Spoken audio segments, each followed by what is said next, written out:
Hello, today I'm just going to add a little bit of content to my channel. I am going to replant some lettuce. This actually came from the supermarket, local supermarket.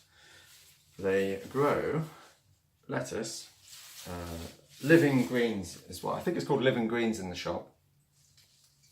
In this tray there are probably maybe 10, maybe more than 10 or 12, something like that, individual plants that if you separate them, spread them out into a larger growing area, then they will get bigger, they will stay healthier for longer, and you can replenish your supply much better than if you left them in this tray. This tray is very small. It's about the same size as half a piece of A4 paper. So all these plants that have been squeezed into this space, they're all struggling for nutrients. So what I'm going to do in this brief video is plant them into a slightly larger tray, separate them out so that they have room to grow a little bit more. And then we can watch that over the period of the next week or two, see how big they get. Right, so I'll put these over here at the moment, just out of the way. So I am going to plant these lettuce plants in mushroom trays. This is a mushroom tray. Okay, these are just plastic, quite poor quality plastic actually. Mushroom trays. These usually, you might find some in your supermarkets, but I have a contact in the restaurant business and they get loads and loads of these, and the chefs usually just throw them away. So they're, well, recycle them. They don't use them for anything interesting. So just to give you a size comparison, this is the lettuce tray and this is the mushroom tray. So you can see, you can probably squeeze maybe four trays into this big tray. So I'm actually going to have these trays indoors in my kitchen. I'll show you when it's all set up. I'll show you where I've put them. They're all going to go in the kitchen, so it's easily accessible. And at the moment, it is quite cool because it's November, so it's getting quite chilly here, and we don't tend to have the central heating on too much, if at all. So inside the house it'll be nice and cool. It'll be a good temperature to have a range of greenhouse plants, I suppose, inside the house. We've got a nice big open French doors in our kitchen, so lots of glass, so plenty of light will be coming through. I have actually already prepared a tray because I have made some alterations to how it looks at the moment. I have made some alterations. So if I get that for you. Right, so as you can see, these trays have holes in it. I'm going to put compost in these trays, and soil would go straight the way through that, and so would the water when you water it, because they will need to be watered. So what I have done is, with another tray, using any sort of waterproof material, you could use black bin liners. I have used bubble wrap because with the packaging that we do for something else that we have in the background, we have lots and lots of bubble wrap, which is waterproof if it has no holes in it. So I have lined this plastic tray with bubble wrap. These cable ties are just holding the bubble wrap in place. Just get rid of these bits. Don't need that anymore. Okay. Okay, so we have bubble wrap inside this. I'll show you about this in a minute, but I've got the bottom of another mushroom crate over the top of this bubble wrap. This was not intentional, but actually how this affects the inside of this tray is quite useful. And if you look at these bubble wrap bubbles, this is a large bubble wrap. So you can just about see that it has quite big bubbles. They're probably about the same size as a, in the UK it'd be about the same size as a £2 coin. So they're quite a good size bubble. When you, with the bubbles facing up, because there's a smooth side and a bubbly side, with the bubble side facing up, it creates lots of little dips. Dips and troughs and valleys when you look at it laid out on a flat surface. So I've put the bottom of another mushroom crate over the top just to make it a flatter surface. And the benefit that this will have is there will be a little bit of drainage availability there, only about a centimetre or so, where the mud is not going to penetrate that fully. So if you do excessively water this, it does have a little bit of space to hold water, just in case they get completely saturated. But with plants like lettuce, they can, if you have a slightly different setup, you can actually grow them in water anyway, so they're not going to suffer too much, but ideally don't drown them. So I have some compost here in this bucket. So what I'll do is I'll just pour this. It's just standard compost. Oh, wobbly camera, sorry. This is just standard compost that I've picked up from a garden centre.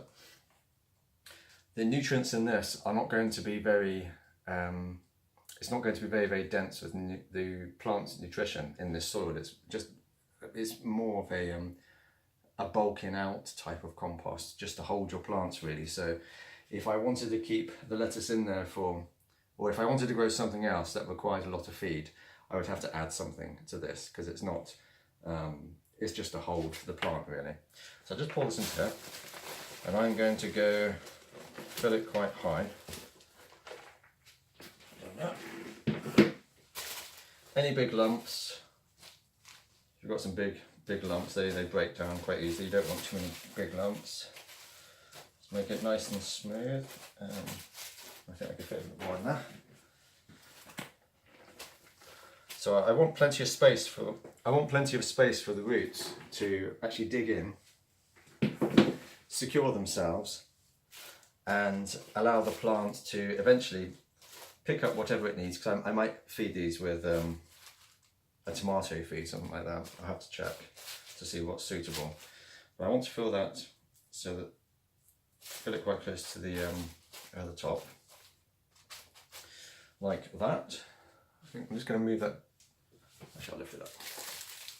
Don't want to move the camera too much. Okay, so you can see that's quite close to the top of this mushroom crate. If I was to measure that, that would be about, I don't have a measuring stick, do I? I think it's roughly about 8 centimetres. Actually, as long as my finger. Okay, so it's that deep. Shit. Okay, so now we come to the lettuce, the plants. Okay, so we eat quite a lot of these plants, and we also have a guinea pig that also likes to eat lettuce. So all I'm going to do, and you don't have to do this, the way the supermarket sells it like this, it's intended to last you not very long at all actually, maybe a week, something like that, just to maintain a very fresh food if you look after it. But it will last much longer if you separate it out and give it a bit more space to grow. And you can do the same with the herbs as well. You can buy herbs, or we can buy herbs in our supermarket that come in pots. I will show you those in a second. So I'm just going to give this a bit more space there, just spread them out roughly. See, you can see here, there's about, I think there's four or five separate plants there. They're all squashed together. With most plants, if you plant them very close together, it can look very good for display quickly, but it's not very good for the plant usually, because it's competing. So you'll end up with, they might be tall and straggly, and not as compact and dense as maybe they should be if they were growing with enough space. Some chefs say that it can affect the flavour if they're not growing in the best conditions. So I will just separate these out. I'll try and do this quite quickly. They only have to be just a bit more space, that's all. It will make a big difference. I'll try and do this quickly in a second. Now this is about, it's about looking at the pot that these just came out of. It looks like they're going into a depth that is about twice as deep as they were in. Okay, so there's a bit more space in the depth side of things, and they've got a bit more room to spread their leaves out. I'm not going to be, I'm not going to be too fussy about separating them out completely evenly, because there might be some die-off. Depends on how well I separate these, some of them might suffer, but others will not. But I will know quite quickly that these will, just within 2 or 3 days, you'll know whether or not you've completely fluffed it up.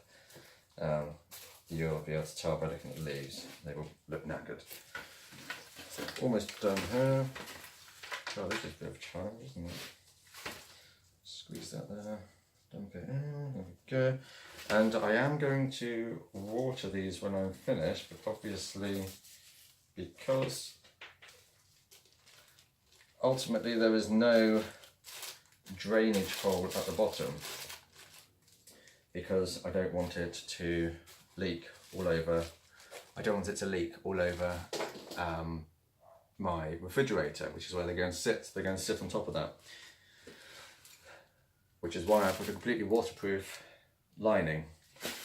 So I will have to keep an eye on how moist these are over the next couple of days.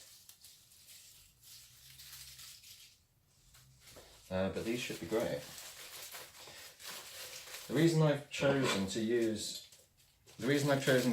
this mushroom crate is firstly because I have so many of them. I've got so many mushroom crates, I need to think of a use for them. So this is one use. And secondly, if I make some alterations, to what I'm doing, then I can actually stack these, which is excellent for space saving if you're trying to grow them outside. But I want to grow a lot of these things indoors, and just to see what can be grown indoors. If you might not have a garden. If you don't have a garden, then this is potentially going to be a very good option for you. You don't have to use mushroom crates. You can use any type of container that you might be able to stack. There's a little one there. Just put it in there. Now, as I say, some of these might look like they're dying off, but as long as the roots and the very top of the roots, just where the leaves are starting to break through, as long as that's okay, they will actually survive. We've had so many of these that we've just thrown onto the compost heap after giving it to the guinea pig, and they just sprout back. Leave them, and they're mistreated really badly. So these are probably going to be fine. I'll hold these up now. Go quick here. Okay, so they will spread out a little bit better. Some holes, but that'll get filled. Water it quickly. A watering can. Just a little bit of water. Over the top there. Dun. It's not too much because they are actually already quite wet. So we got them from these supermarkets yesterday, and they completely soak them. So what I'm going to do, because I want these indoors, just before I go, I'm going to stack these. I am going to find some more things to put on another tray. So to stack them, I had to have a spacer. Because if I put a tray straight over the top, you can see it's going to be, you can't see. But if I do this, don't fall off. There we go. Okay, you can see. If you can see it's going to be squashed. If I try to stack that, that's not going to be the best for it. So what I'm going to try is I have butchered a tray like this. So you have the supports in each corner. And this is going to go over the top. I'll show you when it's done. Just give me a second. Oops, easy. That one there. That in there. Yep, all the way through there. Just bring that in so it's not overlapping the outside too much. So that is sitting on top, like this. Okay. Last piece. So I probably could have separated them out a little bit more and put the next one above. Okay. So what I can do here is these are very, very easy to move about. I can fill this other tray with some more lettuce if I had them. I'd have a nice two-tier jobby going on. Or you might want to put bush tomatoes. They grow indoors. You could have some tiny little cherry tomatoes that grow in a bush formation. They would grow quite nicely up here. But for the next video, this is 16 minutes. Wow, time flies. I'm going to separate this one next. Now this looks terrible. This is for the next video. I think this is parsley. I'm sure it's parsley. I can't remember what it said on the label now. I'm pretty sure this is parsley. The guinea pig loves it. So I'm going to separate this again into multiple pots and that'll sit on top, I suppose. Okay, thank you very much for watching and I'll see you in a moment. Goodbye.